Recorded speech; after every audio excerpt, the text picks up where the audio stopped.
नमस्कार। पहला दगड़ियों में पंकज रौतेला, आप देख रहे हैं उत्तराखंड न्यूज। उत्तराखंड में मौजूदा वक्त में एक न्यूज सबसे ज्यादा हॉट है, वो ये कि कांग्रेस के दिग्गज नेता पूर्व मुख्यमंत्री हरीश रावत उपवास पर है, सियासी उपवास पर। उन्होंने ब्रेक ले लिया राजनीति से, 15 दिन का टाइम दिया। 15 दिन के अंतराल में वो कोई सियासी एक्टिविटी नहीं करेंगे। अचानक से उनके सियासी उपवास पर जाने के बाद कई तरह के सवाल जन्म लिए। आपके मन में भी कई सवाल होंगे। फिर एक खबर ऐसी आई कि हरीश रावत नाराज है। फिर वह की नाराज किस बात को लेकर है भाई? क्या हो गया ऐसा जो हरीश रावत को नाराज कर सकता है? और जब नाराजगी की बात खोज रहे थे तो उसमें नाम निकल कर आया संजय नेगी का। हाँ, संजय से आपको याद आएगा महाभारत का संजय, जिसने पूरे महाभारत को बताने का काम किया, समझाने का काम किया, दिखाने का काम किया अपनी आंखों से देखकर। लेकिन यहां संजय ने सियासी महाभारत कांग्रेस के लिए खड़ा कर दिया है। बहुत उपापोह की स्थिति, समझ नहीं आ रहा हो क्या रहा है। लेकिन उस संजय को क्या आप जानते हैं? हाँ, रामनगर वाले भली भांति जानते होंगे। आज मैं मिलाने जा रहा हूं संजय नेगी से आपको, और उन्हीं की जुबानी कहानी सुनेंगे आज इस पूरे घटनाक्रम की और हरीश रावत की उपवास की। संजय नेगी मेरे साथ है। बहुत स्वागत है संजय दा आपका उत्तराखंड न्यूज पर। नमस्कार। आप पूर्व ब्लॉक प्रमुख हैं, जी, आप कांग्रेस से निष्कासित नेता हैं। पिछली बार आपने निर्दलीय के तौर पर चुनाव लड़ा विधानसभा का। अच्छे खासे वोट अर्जित कर आपने कांग्रेस की टेंशन को बढ़ा दिया था। आज मैं जानना चाहता हूं कि हरीश रावत आपकी वजह से नाराज हो गए, ये कहा जा रहा है। आपकी कांग्रेस में एंट्री हो रही थी, वो नहीं हो पाई, ये कहा जा रहा है। मैं आपसे कुछ चुनिंदा सवाल करना चाहता हूं। एक, हरीश रावत की नाराजगी को लेकर इस बात में कितनी सच्चाई है? दूसरा ये कि आप कांग्रेस में वापस जाना चाह रहे थे तो आपका रास्ता किसने रोका? 6-7 नेता तो ज्वाइन कर ही लिए थे, तो एक और हो जाता तो क्या दिक्कत थी? जी, पंकज भाई, मैं लगभग 27-28 सालों से कांग्रेस में था। मैं छात्र जीवन से छात्र संघ का सचिव रहा रामनगर डिग्री कॉलेज में, और मैंने एनएसयूआई का जो फ्रंटल संगठन है कांग्रेस का, उससे मैंने चुनाव लड़ा और जीत अर्जित की। उसके बाद मैंने कांग्रेस मैंने लगभग 97-98 से मैं कांग्रेस में हूँ, और लगातार कांग्रेस को सींचने का काम रामनगर में किया। रामनगर के अलावा और सीटों पे भी जो है मैंने यूथ को जोड़कर हमेशा कांग्रेस के लिए काम किया। कांग्रेस के लिए मैंने दरी, डंडे, झंडे सारे उठाए। सारी रैलियों में जो है मैं बसें भर भर कर ले जाया करता था।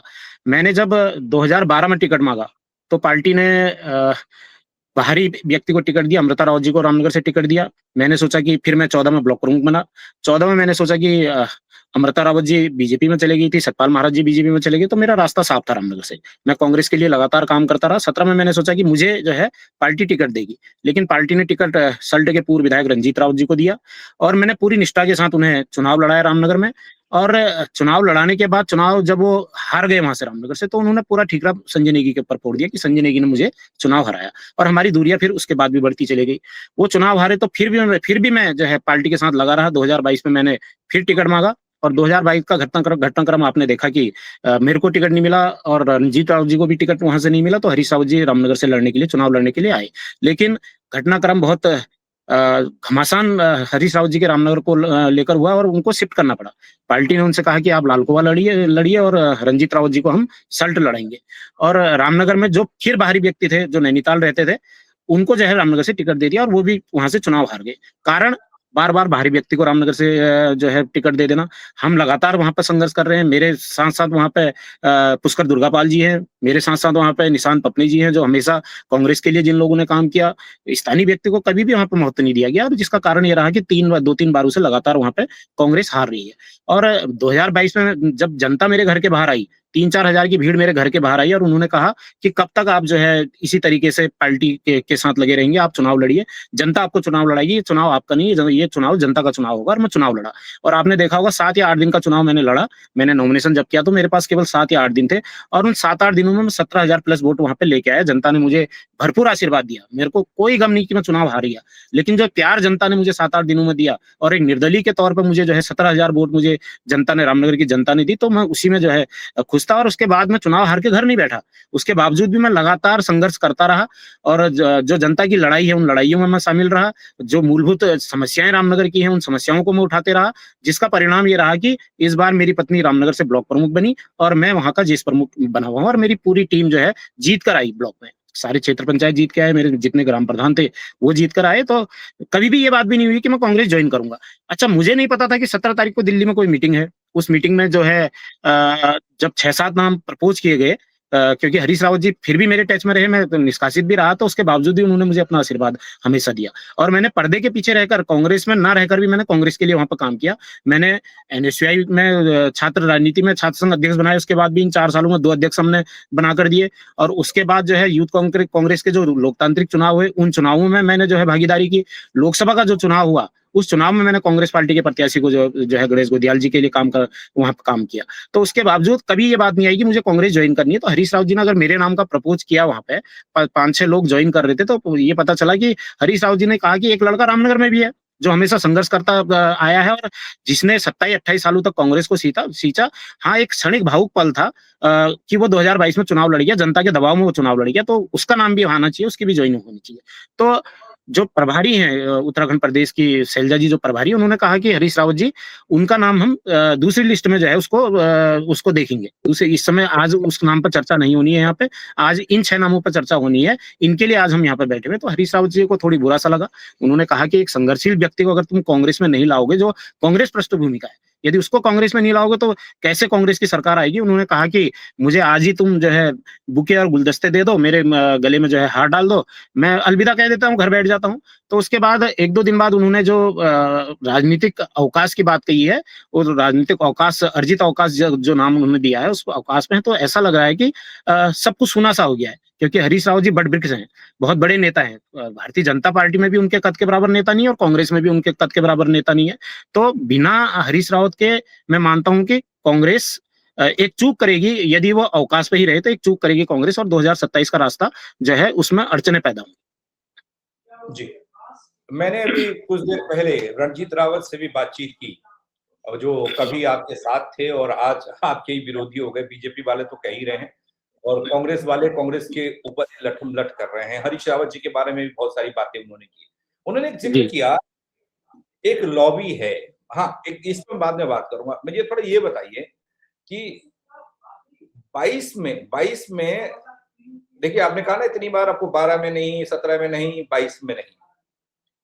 कोई वजह तो बताई गई होगी कि संजय नेगी को क्यों टिकट नहीं दिया जा रहा, उसे दूर रखा जा रहा है। इस पर थोड़ा बताइएगा पहले। देखिए, यही मेरी समझ में नहीं आता है। हुँ, भई, अब संजय नेगी तो एक छोटा-सा कार्यकर्ता रहा है कांग्रेस का। कांग्रेस में जब मैं था तो मैंने पूरी निष्ठा के साथ काम किया, ईमानदारी के साथ कांग्रेस के लिए काम किया। तो बड़े नेताओं की नज़र, कांग्रेस के जो बड़े नेता हैं, आपने देखा होगा कि केवल एक बार वहाँ पे जो है योगेंद्र सिंह रावत जी को 2002 में टिकट दिया गया, जो स्थानीय थे। लेकिन वो 6 महीने भी विधायकी जो है विधायक नहीं रह पाए, क्योंकि एनडी तिवारी जी ने रामनगर से चुनाव लड़ा। हम एनडी तिवारी को भी बाहरी कह सकते हैं, उन्होंने चुनाव लड़ा। उसके बाद साथ में योगेंद्र सिंह रावत जी को टिकट मिला, योगेंद्र सिंह रावत जी जो है चुनाव हार। उसके बाद से 12, 17 और 22 लगातार अनदेखी करी गई और कांग्रेस चाहती, अगर उन्हें सीट चाहिए होती तो कांग्रेस चाहती तो रामनगर से स्थानीय को टिकट देती, मुझे टिकट देती जो संघर्ष कर रहा है वहाँ पे। तो निश्चित रूप से मेरी भी समझ में नहीं आता कि कांग्रेस जो हाईकमान है, कांग्रेस के जो तत्कालीन प्रदेशाध्यक्ष रहे या सीएलपी लीडर रहे या जो मुख्यमंत्री रहे, आखिर उन्हें उनकी नज़र मेरे पे क्यों नहीं पड़ी? आखिर मेरे से ऐसा क्या बैर था कि मुझे जो है तीनों बार टिकट नहीं दिया गया, जबकि मैं रामनगर में काम कर रहा हूँ, रामनगर का स्थानीय निवासी हूँ और रामनगर की जनता के लिए संघर्ष कर रहा हूँ। भारतीय जनता पार्टी की जो जन विरोधी नीतियां हैं, उन नीतियों के खिलाफ मैं लड़ता हुआ आया हूँ। कई बार मेरे पे मुकदमे भी लगे, कई बार जेल जाने की भी जो है वो रही मेरे ऊपर। तो ये तो हाईकमान ही तय करेगा कि भाई, अगर उनको सीट चाहिए होगी तो फिर वो देखेंगे कि कौन वहां पर मजबूत है, कौन प्रत्याशी मजबूत है। जी। नहीं, एक सवाल मैं इसलिए उठा रहा, मैंने इसलिए बोला कि क्यों नहीं मिला। जब 22 में आपको नहीं टिकट मिला, चलिए आपकी पैरवी भी हुई, आप संघर्ष कर रहे थे, तो हरीश रावत क्यों नहीं चुनाव लड़े वहां से? हरीश रावत क्यों लाल कुआं शिफ्ट कर दिए गए? ऐसा क्या हुआ? देखिए, क्यों जहां नैनीताल से जहां चुनाव लाया तक गया? हरीश रावत तो लड़ जहां सकते थे जहां ना? जी, बिल्कुल, बिल्कुल। अगर हरीश राव जी रामनगर से चुनाव लड़ते तो मैंने उनसे कहा था कि मैं गारंटी दे रहा हूँ आप जो है चुनाव जीतेंगे। जितने वोटों से वो लाल कुआं से हारे, उतने वोटों से वो रामनगर से जीते। लेकिन घटनाक्रम आपने देखा कि रणजीत रावत जी ने कह दिया साहब कि मैं 15 सीटों पे चुनाव लड़ाऊँगा, निर्दलीय चुनाव लड़ा दूँगा।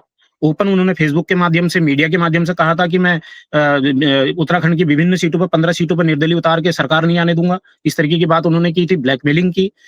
जो और लोग थे जो उस समय टिकट बंटवारे में थे, उन लोगों ने भी जो है दबाव बनाया हरीश रावत जी पे कि आप रामनगर नहीं लड़ेंगे, आप रामनगर में जो है रंजीत रावत जी ने बहुत हंगामा कर दिया है, इसलिए रामनगर की सीट खराब हो जाएगी, आप जो है सल्ट जाइए। अगर हरीश रावत जी रामनगर लड़ते तो निश्चित रूप से वो विधायक होते रामनगर से। एक सवाल ये है कि मतलब जो जनता के मन के सवाल है, जो बातचीत चल रही है, उसी के इर्द-गिर्द रखने जा रहा हूँ। ये रणजीत रावत, हरीश रावत को तो मैं बचपन से जब से मैं थोड़ा होश वाला हुआ हूँ, मैंने तो इनको देखा उस तरीके से कि जैसे जय वीरू की जोड़ी और इस तरह के काम करने वाले ये लोग। अचानक से ऐसा क्या हुआ कि आप ये 2 धुरियों में बँट गए, एक दूसरे के खिलाफ बोल रहे हैं, अगर ये खिलाफ बोलेंगे तो बाहरी यानी कि दूसरे बीजेपी वालों को मौका मिलेगा। इसके पीछे की वजह क्या है? देखिए पंकज भाई, इसका सही जवाब तो रंजीत रावत जी दे सकते हैं या हरीश रावत जी दे सकते हैं। उनके कटुता का क्या कारण रहा, मैंने तो जब से होश संभाला दोनों को एक साथ देखा था। हुँ, दोनों बिल्कुल साये की तरह जो है रंजीत रावत जी, हरीश रावत जी के साथ रहते थे। और रंजीत रावत ने जो कहा, चाहे मुख्यमंत्री के उनके कार्यकाल की बात कहें, उनको इतना महत्वपूर्ण पद दिया हारने के बाद भी, उनको औद्योगिक सलाहकार बना दिया। उनके फैसले के बिना कांग्रेस के अंदर कोई भी काम नहीं हुआ करता था। रंजीत रावत को इतनी ताकत उन्होंने दी थी। 2 बार वो सल्ट से विधायक रहे, टिकट हरीश रावत जी ने दिलवाया। अब ये कटुता उनके जो है उनके आपस में क्यों बढ़ी, इस बात की जानकारी तो वही दे सकते हैं, वही बता सकते हैं। हरीश रावत या रंजीत रावत जी बता सकते हैं, इसमें मैं नहीं बता सकता इस बारे में चलिए कि मैं उनकी कांग्रेस की आखिर बात क्या। करूँगा। चलिए ठीक है। मैं कांग्रेस की बात करूँ उससे पहले ऐसा रामनगर में क्या है कि अपनी पारंपरिक सीट सल्ट छोड़कर रणजीत रावत रामनगर लड़ना चाहते हैं? वो आज भी बात कर रहे थे नहीं मैं रामनगर से ही लड़ूँगा। ऐसा कुछ कह जी रहे थे हाँ, मतलब एक अभी अब देखिए, वो उनकी जिद है। रामनगर उन्होंने 2017 के बाद एक फार्म हाउस भी रामनगर में बनाया है। और क्या कारण है वो रामनगर से चुनाव लड़ना चाह रहे हैं? जबकि वो आराम से सल्ट जीत सकते हैं, अगर वहाँ पे मेहनत करें, सही समय पे मेहनत करें। उनका बेटा वहाँ पे ब्लॉक प्रमुख रहा है, इस बार उनकी बहू वहाँ पे ब्लॉक प्रमुख है, तो कहीं न कहीं ज़मीन पे मजबूती होगी, इसीलिए तो ब्लॉक प्रमुख बन रहे हैं 2 बार से। और मैं रामनगर में अगर ब्लॉक प्रमुख रहा हूँ, जेस प्रमुख रहा हूँ और मेरी पत्नी ब्लॉक प्रमुख रही है, तो कोई भी जो है वो लगा सकता है, अनुमान लगा सकता है कि ज़मीन पे कौन जो है मजबूत है। तो मुझे तो अगर 3 बार वो चुनाव हार चुके हैं, 3-3 चुनाव वो हार चुके हैं, तो जीत क्या है रामनगर की, मैं कैसे बता सकता हूँ? ये तो वही बता सकते हैं कि आखिर रामनगर में रखा क्या है चुनाव लड़ने में। नहीं कांग्रेस को लिए भी बड़ी कुछ कन्फ्यूजन भरी सीट हो गई है, ना? अब एक सवाल मैंने उनको ये पूछा था, वो बोल रहे थे कि 2022 में अगर मुझे ये बता दिया जाता कि मैं सल्ट से ही चुनाव लड़ूँगा तो मैं रामनगर में कदम नहीं रखता, मैं वहाँ तैयारी करूँगा, वहाँ तैयारी अरे करता सर, और ना? ये पंकज भाई, पार्टी पार्टी ने जब टिकट सल्ट से दे दिया, तो समझ ही लेना चाहिए उन्हें कि पार्टी क्या चाह रही है। सल्ट से वो चुनाव तो लड़े ना 22 से, रामनगर थोड़ी लड़े। लड़े तो सल्ट से ही, तो वही अनुमान लगा लेना चाहिए कि जो है मुझे अब सल्ट तैयारी करनी चाहिए, सल्ट से चुनाव लड़ना चाहिए और सल्ट उनकी स्थिति भी मजबूत रहती। रामनगर में आज जो घटनाक्रम आप 1 डेढ़ साल के अंदर आप लोगों ने देखे हैं, वो देखिए आप। हुँ, चेयरमैन के टिकट में तक कितना घमासान हुआ। चेयरमैन की टिकट कांग्रेस को ओपन करनी पड़ी। ना ना मेरे कैंडिडेट अकरम भाई जो आज चेयरमैन है, ना उनको टिकट दिया, ना उनका कैंडिडेट एक नगरपालिका से एक बीआरएस लेके एक व्यक्ति को के लिए वो टिकट मांगने लगे। वहाँ पे तो पार्टी ने किसी को टिकट नहीं दिया। मैंने समर्थन अकरम भाई का किया, मोहम्मद अकरम वहाँ पे आपने देखा आज चेयरमैन है, हमने उनका समर्थन किया। और रंजीत भाई का जो वहाँ पे जो कैंडिडेट था, उसकी जमानत जब्त हो गई। हुँ। उनकी ज़मानत तक ज़ब्त हो गई वहाँ पे, तो इसी से अनुमान लगा लेना चाहिए कि भई कौन मज़ और उसके बाद मेरी पत्नी, आप देख रहे होंगे मेरी पत्नी वहाँ पे ब्लॉक प्रमुख बनी है। कितनी विपरीत परिस्थितियों में मैं ब्लॉक प्रमुख मेरी पत्नी बनी है। भारतीय जनता पार्टी और कांग्रेस ने हाथ मिलाया, हाथ मिलाने के बाद जो है मैं उस सीट को जीता, जबकि सत्ता पक्ष का पूरा प्लान संजय नेगी को हराने का था। यहाँ तक कह दिया था शासन प्रशासन से कि संजय नेगी के जितने भी बीडीसी मेंबर हैं, उनको चाहे छीन के लाओ, चाहे मारपीट करके लाओ, चाहे संजय नेगी पर मुकदमा लगाओ। उसके बीडीसी मेंबर छीन के लाओ और उसको ब्लॉक प्रमुख नहीं बनने देना। उसके बाद भी मैं वहाँ पे ब्लॉक प्रमुख का चुनाव जीता हूँ। अच्छा अब मैं एक तस्वीर देख रहा हूँ, संजय नेगी को लेकर हरीश रावत का हालाँकि हरीश रावत ने इस बात को खुलकर कहा नहीं, जब से वो उपवास पर चले गए, जब से ये बात छिड़ी है। जब वापस आएँगे तो हमने पूरी कोशिश की है उनसे बात करने के लिए, बोलते हैं सामाजिक इश्यू पर बात कर लीजिए। मैंने खुद कहा, लेकिन वो राजनीतिक इश्यू पर बात नहीं करेंगे। लेकिन मैं एक और अलग चीज़ देख रहा हूँ, वो ये कि हरीश रावत के खिलाफ ही लॉबिंग हो रही है। मतलब मैंने भी देखा धारचूला के विधायक हैं अपने धामी जी, वो धामी जी का एक फ़ेसबुक पोस्ट आया। हरक सिंह रावत ने कोई टिप्पणी की वो मैंने देखी वो टिप्पणी भी अभी। उसमें भी उन्होंने बहुत कुछ कहा। उन्होंने कहा कि सामूहिक इस्तीफा दे देंगे हम। हमने कुंजवाल साहब को सुना, वो कहते हैं हरीश रावत के बिना कांग्रेस नहीं है, कांग्रेस जीत नहीं सकती। तो एक संजय नेगी ने इतना बड़ा कांग्रेस में बवंडर खड़ा कर दिया। क्या आप इसको किस चश्मे से देख रहे हैं, इसे समझ पा रहे हैं? अगर आपकी एंट्री होती भी है, वो कितने फायदेमंद होगी कांग्रेस के लिए? देखिए, बवंडर तो इसे नहीं कह सकते हैं। हो सकता है मेरी लोकप्रियता हो। जिन लोगों ने मेरा समर्थन किया कांग्रेस में नहीं होने के बावजूद मेरी जॉइनिंग का मेरा समर्थन किया, क्योंकि मैंने हरीश रावत जी के साथ ही राजनीति का कहकरा सीखा है। मैंने जब होश संभाला तो मैंने हरीश रावत जी के साथ ही राजनीति की, उन्हीं से बहुत कुछ सीखा। और हरीश रावत बड़वृक्ष हैं, बहुत बड़े नेता हैं।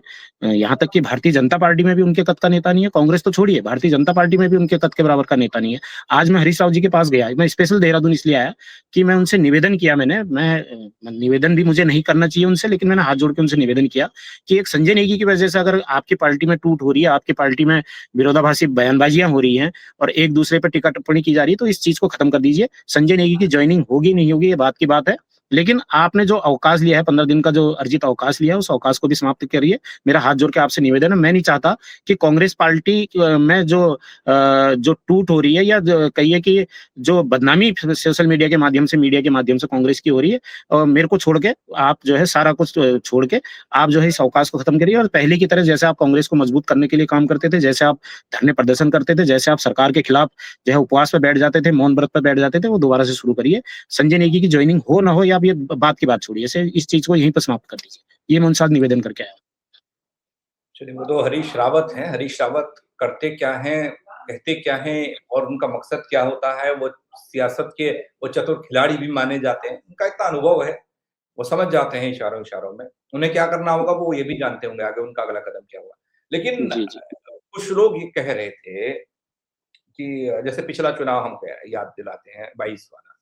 तो बोले 22 वाले चुनाव में जिस तरह का माहौल हुआ, उस माहौल में जिसको टिकट देना था उसको टिकट नहीं दिया गया, और जो चुनाव जैसे हरीश रावत जी टिकट लेकर आए उन्होंने भी नहीं लड़ा, फिर तीसरे की एंट्री हो गई। और रामनगर को लेकर मौजूदा चुनाव में भी यही स्थिति बताई जा रही है। ये कहा जा रहा है कि ना संजय नेगी ज्वाइन करेंगे तो ना उनको टिकट, ना रणजीत रावत को टिकट, ना हरीश रावत कुछ करेंगे। नाम सीधे बोलो तो आनंद रावत का आ रहा है। बोले कि ये उनकी भूमिका बनाई जा रही है, गोटी फिट की जा रही है, एम कुछ और है हरीश रावत का। इसको लेकर आप क्या कहेंगे? देखिए पंकज भाई, अगर फिर वही इतिहास दोहराया गया, पुराना 12, 17 और 22 में जो दोहराया गया है, तो निश्चित रूप से पार्टी को नुकसान होगा, कांग्रेस को नुकसान होगा। और मुझे नहीं लगता कि आनंद रावत या हरीश रावत जी रामनगर चुनाव लड़ने के इच्छुक हैं। मैं उनको भली-भांति जानता हूँ, और इन 4 सालों में भी मेरे कार्यक्रमों में वो आते रहे हैं, चाहे वो सामाजिक कार्यक्रम हो, चाहे राजनीतिक कार्यक्रम हो, या कोई धरना प्रदर्शन हो, तो कई बार वो मुझे आशीर्वाद देने के लिए रामनगर आए हैं। और उन्होंने कभी भी ये नहीं कहा कि मुझे रामनगर से लड़ना है या आनंद भाई को रामनगर से लड़ना है। तो मुझे नहीं लगता कि उनके परिवार से कोई रामनगर से चुनाव लड़ने आएगा। इन बातों को मैं जो है कोई सत्यता नहीं मुझे नज़र आती है। अच्छा, ये इस बात को थोड़ा मैं आपने बोला है, मैं नहीं सुन पाया।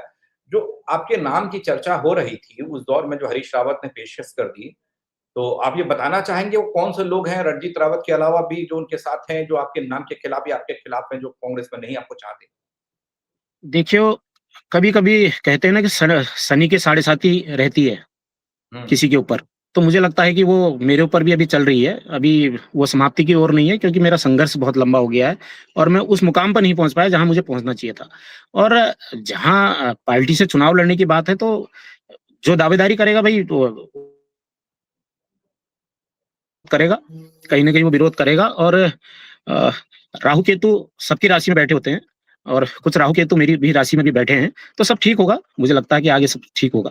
कोई ऐसा वो नहीं है। मेरी मेहनत ऊपर वाला देख रहा है, मेरी मेहनत कांग्रेस ने भी देखी है, मेरी मेहनत अन्य दल भी देख रहे हैं। नहीं, मैं जी। संजय नेगी में ये सवाल मैंने इसलिए किया, मैं आपके प्रशंसक बहुत से हैं, हरीश रावत दिग्गज नेता हैं। अगर कुंजवाल साहब कुछ कह रहे हैं, वो चाहे हरीश रावत को लेकर कह रहे हों, यानी समर्थन आपका। मैं उस लॉबी को भी देख रहा हूँ जिसमें गणेश गोदियाल हैं, मैं उस लॉबी को देख रहा हूँ, मतलब उसमें प्रीतम सिंह आते हैं या उसमें अपने हरक सिंह रावत आते हैं, ना हरक सिंह रावत के कुछ ऐसे बयानात इस बीच आए हरीश रावत को लेकर। इससे पहले हरीश रावत और हरक सिंह रावत के बीच में क्या स्थिति थी उनकी एंट्री को लेकर, वो हम सब जानते हैं। लेकिन इस बीच वो चीज़ एक बार फिर से उभरने लगी है। क्या वो देख पा रहे हैं, उसके मायने क्या होंगे? देखिए, अब ये बड़े नेताओं की बात है, मुझे तो सूचना यहाँ तक है कि मेरे नाम पे सभी लोग सहमत हैं। भले ही अभी खुल के किसी ने नहीं बोला। हम्म। सब कह रहे हैं कि जो है समय आने पर जो है हम सहमति जताएँगे और एक-एक सीट ये निर्देश ऊपर से हुआ है, हाईकमान का निर्देश है कि कांग्रेस की सरकार उत्तराखंड में लानी है और हर सीट पे जो जीतने वाला कैंडिडेट है, उस कैंडिडेट को ही जो है वहाँ पे टिकट दिया जाएगा और ये बड़े नेताओं की बातें हैं कि वो एक-दूसरे के खिलाफ क्या टिप्पणी कर रहे हैं और करना नहीं चाहिए। हरीश रावत जी के बिना कांग्रेस मैं तो अधूरी मानता हूँ कि हरीश रावत जी के बिना कांग्रेस अधूरी है और यदि इसी तरीके से बयानबाज़ी होते रही तो निश्चित रूप से 2027 के चुनाव में फिर कांग्रेस दिक्कत में आ सकती है। हाँ, आप भी एक युवा चेहरे के तौर पर अपनी पहचान बना चुके हैं। हरीश रावत का नाम आप बार-बार ले रहे हैं क्योंकि उनका साथ आपको मिला, वो आपके नाम की पेशकश कर रहे हैं। अ, हरीश रावत 2017 में जो चुनाव हुआ, उसकी अगुवाई भी कर ही रहे थे। 2022 में भी हरीश रावत ने अगुवाई की, चुनाव की और समर्थन उस तरीके से नहीं मिला या फिर सत्ता नहीं आ पाई या सीटें नहीं आ पाई। तो लोग इस पर भी सवाल उठा रहे हैं कि आपको बार-बार मौका दिया गया, आपके लोगों को मौका दिया गया। संजय नेगी तो चलिए एक बहाना हो गया या वो हो गया, हरीश रावत को अब घेरा जा रहा है और ये कांग्रेस वाले ही घेर रहे हैं। मैंने रणजीत रावत को सुना या फिर कुछ और लोग दबी-जुबान से ये कह रहे हैं कि भाई बार-बार कब तक आपको मौका मिलेगा? देखिए, कांग्रेस की ये स्थिति केवल उत्तराखंड में ही तो नहीं है। आप हुँ, बाकी राज्यों में भी देख लीजिए। कितने राज्यों में जो है कांग्रेस रह चुकी है, वहाँ भी अच्छे-अच्छे लीडरों को जो है कमान दी गई। तो इस समय का जो माहौल है, जो भारतीय जनता पार्टी ने जो माहौल बनाया है, वो केवल धर्म और जाति के नाम पर माहौल बनाकर वो सत्ता में आ रहे हैं। तो ऐसा नहीं कहा जा सकता कि 17 और 22 में हरीश रावत जी की वजह से जो है कांग्रेस नहीं आई। हरीश रावत जी अपनी तरफ से जितना हो सकता है, आज उनकी उम्र लगभग 77-78 साल की हो गई है और आज भी वो युवाओं की तरह दौड़ते हैं कांग्रेस के लिए। युवाओं की तरह आज उनका एक कदम अगर उत्तरकाशी में है, तो अगले दिन वो पिथौरागढ़ में होते हैं।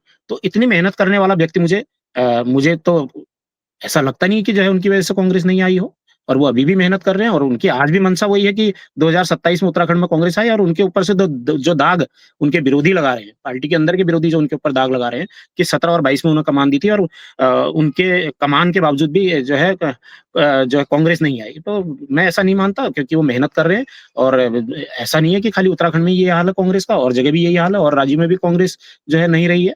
2-4 जगह ही कांग्रेस आपको दिखाई दे रही होगी तो उन्होंने जो दम लगाया है, जो मुझे बोलते हैं, जो मुझे बताते हैं बातों-बातों में, वो चाहते हैं कि मेरे जीते जी एक बार कांग्रेस उत्तराखंड में आए। कांग्रेस उत्तराखंड में आए।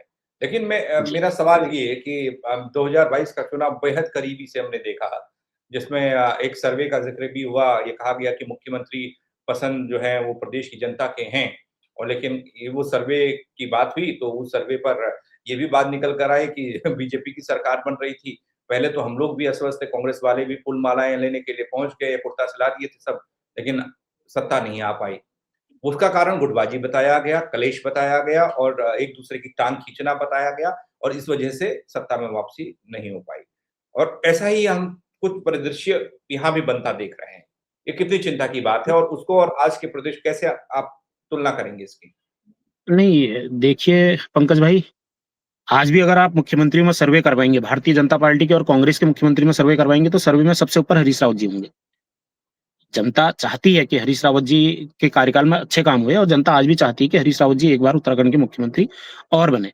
अब ज़रूरी नहीं है कि हरीश रावत जी जो है हरीश रावत जी के नाम पे ही सारी सीट आएँगी। भाई कैंडिडेट जो है कांग्रेस के प्रत्याशी जो हैं, वो अपने क्षेत्र में कितना काम कर रहे हैं, वो लोगों के सुख-दुख में कितने शामिल होते हैं, वो कितने भारतीय जनता पार्टी के खिलाफ बोलते हैं या भारतीय जनता पार्टी की जो जन विरोधी नीतियाँ हैं, उनके खिलाफ कितना बोलते हैं। मेरा मानना है, अगर टिकट वितरण ठीक हो गया, संघर्ष करने वाले व्यक्ति को टिकट मिल गया, तो निश्चित रूप से कांग्रेस आएगी, जिसमें आधा हाथ जो है जो कांग्रेस की लीडरशिप जिनको सौंपी गई है, चाहे वो गणेश गोदियाल जी हों, प्रदेश अध्यक्ष, चाहे वो यशपाल आर्य जी हों, चाहे वो प्रीतम सिंह जी हों, चाहे हरक सिंह जी हों, चाहे करण मेहरा हों या काजी निजामुद्दीन जी हों। उन लोगों के हाथ में अगर कमान सौंपी है और वो भी एक तरफ हो जाए और एक तरफ हरीश रावत जी हो जाएँ, तो निश्चित रूप से कांग्रेस आएगी और भारी बहुमत से कांग्रेस आ सकती है, अगर ये सब लोग अच्छा एकजुट होकर काम करें। ये सच्चाई आप मानते हैं कि एक कांग्रेस में ही एक ऐसी लॉबी है जो कांग्रेस के खिलाफ काम कर रही है। ये विरोधी लोग कहते हैं यानी कांग्रेस में ही हरीश रावत विरोधी लोग हों या फिर और, वो लोग ये कहते हैं कि एक लॉबी ऐसी है जो सरकार आने देना नहीं चाहती है। वो इस पर लगी हुई है बार-बार। जैसे ही कुछ अच्छा होता है, वो कुछ ना कुछ तिकड़म भिड़ाते हैं, टिकट को लेकर, वो अपने बाहरी लोगों को अंदर लाने को लेकर या इसको लेकर। उस पर आप क्या कहेंगे? देखिए, ये केवल कांग्रेस में ही नहीं है, भारतीय जनता पार्टी के झगड़े मीडिया में नहीं आते हैं, आपने देखा होगा। लेकिन बार-बार मुख्यमंत्री बदलने की की अफ़वाह कैसे फैलती है? वहाँ भी लॉबी है, वहाँ भी चाहते हैं कि पुष्कर सिंह धामी कुर्सी से हटे और हम बने। तो ऐसे ही कांग्रेस में भी है, जो नहीं चाहता कि हरीश रावत जी दोबारा सत्ता में आएँ। कुछ लोग इधर भी हैं, उनको इस चीज़ की परवाह नहीं है कि मेरा करियर खराब हो रहा है, लेकिन वो दूसरे का करियर खराब करने का और उत्तराखंड के हितों की बात ना करके, जो है सरकार नहीं बनाने देने की बातें करते हैं। वो भी गुपचुप तरीके से। ये हर एक पार्टी में छोटे है, से ये सवाल कांग्रेस का में नहीं मेरा है, ये सारी जवाब पार्टी में। एक छोटे से सवाल का जवाब देकर लेकर मैं समापन करूँगा इस चर्चा का, कि आज हरीश रावत से मुलाकात आपकी हुई। वो कौन-सी तारीख है जब कांग्रेस में आपकी जॉइनिंग हो रही है? देखिए पंकज भाई, ये तो भविष्य के गर्भ में है। कोई ज़रूरी नहीं है कि जिस तरीके से मैंने कहा राहु केतु मेरे पीछे हैं, तो राहु केतु इतनी आसानी से मेरा जो है मेरे को कांग्रेस जॉइन करने देंगे। तो ये भविष्य के गर्भ में है, मेरी जनता तय करेगी। 2027 में मुझे चुनाव लड़ना है क्योंकि मैंने संघर्ष किया है। मैं ज़मीन पर काम करता हूँ। मैं रात-दिन जी, जो है जनता के मैं एक ऐसा पॉलिटिशियन हूँ, जो आपको 24 घंटे अवेलेबल मिलेगा। रामनगर के अंदर। रात के 12 बजे भी अगर पता कहीं है कोई घटना होती है, आप दुर्घटना होती है आप होते तो रहती है। वहाँ मैं मिलूँगा आपको। तो मेरी हाँ, जनता 2022 में जनता ने मुझसे कहा चुनाव लड़ने के लिए तो मैंने चुनाव लड़ा और उन्होंने मेरे हुँ, कपड़े फाड़ने को तक तैयार हो गए थे और मुझसे ये कहा, लिटरली ये कहा कि कब तक तू संजय नेगी हरीश रावत करेगा। हरीश रावत ने क्या हुँ, दे दिया तुझे? 12 में टिकट नहीं दिलवाया, 17 में टिकट नहीं दिलवाया, 22 में टिकट नहीं दिलवाया। तो मैंने कहा जनता से सब्र करो, जब तक माथे पे राजयोग नहीं लिखा है या किस्मत में कोई चीज़ नहीं लिखी है तो वो नहीं मिलती है। तो हुँ। निश्चित रूप से जनता तय करेगी, रामनगर की जनता तय करेगी, मेरे मेरे काम तय करेंगे कि मुझे चुनाव लड़ना है या नहीं लड़ना है। ये भविष्य के गर्भ में है कि मैं कांग्रेस जॉइन करूँगा या किसी अन्य पार्टी में जाऊँगा। चलिए ठीक है, मैं आप आपने बात छेड़ दी तो एक और सवाल कर लेता हूँ, क्योंकि बातें आप अच्छी कर रहे हैं। बता आप चीज़ों को रहे हैं ना, जिससे मुझे लग रहा है कि बातें आपसे करनी चाहिए। एक छोटा-सा सवाल कर ज़्यादा नहीं। कांग्रेस में एंट्री हो जी। जाती है संजय नेगी की और टिकट नहीं मिलता है, तो कोई दिक्कत तो नहीं है? या इसकी शर्त आप ये रखेंगे कि भई एंट्री हुई तो टिकट मेरा होगा और अगर टिकट नहीं सर मिलता सर तो आप सर क्या करेंगे? सर चुनाव लड़वाएँगे? सर सर और एक सर सवाल ये और जोड़ समझ देता लीजिए हूँ, कि ये अगर कांग्रेस में एंट्री नहीं होती है, तो फिर आप अकेले निर्दलीय पिछली बार की तरह चुनाव लड़ेंगे? सर एंट्री को लेकर जो बवाल हो रहा है, जो आप कह रहे हैं कि बवंडर मचा हुआ है उत्तराखंड में कांग्रेस को लेकर, संजय नेगी के नाम को लेकर बवंडर हो रहा है, तो ये आप समझ लीजिए कि ये टिकट वितरण ही हो रहा है। जॉइनिंग का मतलब टिकट, मेरा मानना तो ये है। और जो अन्य नेता गए हैं, इतने बड़े-बड़े नेता कांग्रेस जॉइन की है, क्या वो किस लिए आए होंगे पार्टी में? दूसरी जगह उन्हें टिकट नहीं मिल रहा होगा तो इसलिए वो पार्टी में आए होंगे, तो इसलिए कांग्रेस उन्होंने जॉइन की होगी। और आपने कहा कि टिकट नहीं मिलता है तो मैंने कहा कि उसमें मेरी जनता तय करेगी, रामनगर की जनता तय करेगी। अगर मेरी रामनगर के लोगों ने मुझसे कह दिया चुनाव नहीं लड़ना है, आप कांग्रेस में तुम हो तो कांग्रेस के प्रत्याशी को जो है चुनाव लड़ मैं कसम खा के कह रहा हूँ पंकज भाई, 2022 में मैं बिल्कुल पार्टी के खिलाफ चुनाव लड़ने के मूड में नहीं था। मेरे आँखों में आँसू थे, मेरे समर्थक जो है के आँखों में आँसू थे। हरीश रावत जी जब यहाँ से बैक हुए तो मैंने अलविदा कांग्रेस करके घर बैठने का मन बना लिया था कि मुझे अब जो है कांग्रेस की राजनीति नहीं करनी है, मैं चुनाव भी नहीं लड़ूँगा। और मेरे दिमाग में ये था कि मेरे घर पे भीड़ बहुत हो रही थी उन दिनों, जब हरीश रावत गए और महेंद्र पाल जी का जब टिकट हुआ तो मैंने सोचा था कि महेंद्र पाल जी मेरे घर आएँगे और मैं पूरी जनता के सामने उनका हाथ पकड़ के ये कहूँगा कि पार्टी ने जो निर्णय लिया है वो ठीक लिया है। पार्टी ने महेंद्र पाल जी को टिकट दिया है तो मैं महेंद्र पाल जी का अनुमोदक बनकर उनके चुनाव प्रचार में जाऊँगा और उनको चुनाव लड़ाऊँगा। ये मैं कसम खा के कह सकता हूँ, ये मेरे मन में था। लेकिन जनता ने जब मेरे पे दबाव बनाया तब मैंने चुनाव लड़ा, नहीं तो मैं अन्यथा मैं चुनाव नहीं लड़ता। जबकि मैं इतनी मेहनत मैंने कर ली थी, कांग्रेस को मैंने सींचा है रामनगर के अंदर। कि भई जनता जनार्दन, जनता ने ही तो विधायक बनाना है। मैं अकेले तो टिकट लेके आ गया और जनता साथ में नहीं है तो फिर क्या होगा? फिर तो मैं विधायक नहीं बन सकता ना। तो जनता के मन में जो होगा तो उसी हिसाब से चला जाएगा, जनता जो कहेगी। जनता कहेगी नहीं लड़ना है तो मैं नहीं लड़ूँगा। जी। चलिए बहुत शुक्रिया आपने वक़्त दिया संजय भाई, उम्मीद करते हैं कि बेहतर हो आपके लिए भी, आपके थैंक संघर्ष के लिए भी। थैंक बहुत शुक्रिया। Thank you Pankaj. Thank you. तो वो कड़ी जो कांग्रेस के लिए मौजूदा वक़्त में बवाल बनी हुई है, वो कड़ी संजय नेगी है। इतनी पुरानी पार्टी देश की, उत्तराखंड में सरकार बना चुकी कांग्रेस, आज एक संजय नेगी की वजह से महाभारत में उलझी हुई दिखाई दे रही है। ये वही संजय नेगी हैं। जिस संजय नेगी को कांग्रेस में एंट्री नहीं मिलने पर हरीश रावत प्रदेश के पूर्व मुख्यमंत्री राजनीतिक उपवास पर चले गए। और खबर तो ये भी आ रही है कि हाईकमान झुक चुका है बल हरीश रावत के आगे। हाँ, संजय नेगी की एंट्री कब होगी, कैसे होगी, टिकट मिलेगा, नहीं मिलेगा, ये तो वक्त बताएगा। लेकिन दबाव बनाने की जो कोशिश थी हरीश रावत की, वो कारगर साबित हो रही है, ऐसी खबरें आ रही हैं। हालाँकि आगे क्या होगा वो मैं अपडेट के थ्रू बताऊँगा आपको। अब क्या कहेंगे इस चर्चा को लेकर, कांग्रेस की इस महाभारत को लेकर, संजय की इस कहानी को लेकर? मुझे कमेंट के ज़रिए ज़रूर बताइएगा। शेयर कीजिएगा इस चर्चा को। फेसबुक पर देख रहे हैं तो फॉलो कीजिएगा, यूट्यूब पर सब्सक्राइब नहीं किया है तो वो भी कर लीजिएगा। बेहतर तरीके से खबरों को आप तक पहुँचा पाऊँगा, आप समझ पाएँगे, सुन पाएँगे, देख पाएँगे प्रदेश में चल क्या रहा है। मेरे साथ जुड़ने के लिए आप सबका बहुत शुक्रिया। हाँ, शेयर ज़रूर कीजिएगा इस चर्चा को। जय उत्तराखंड।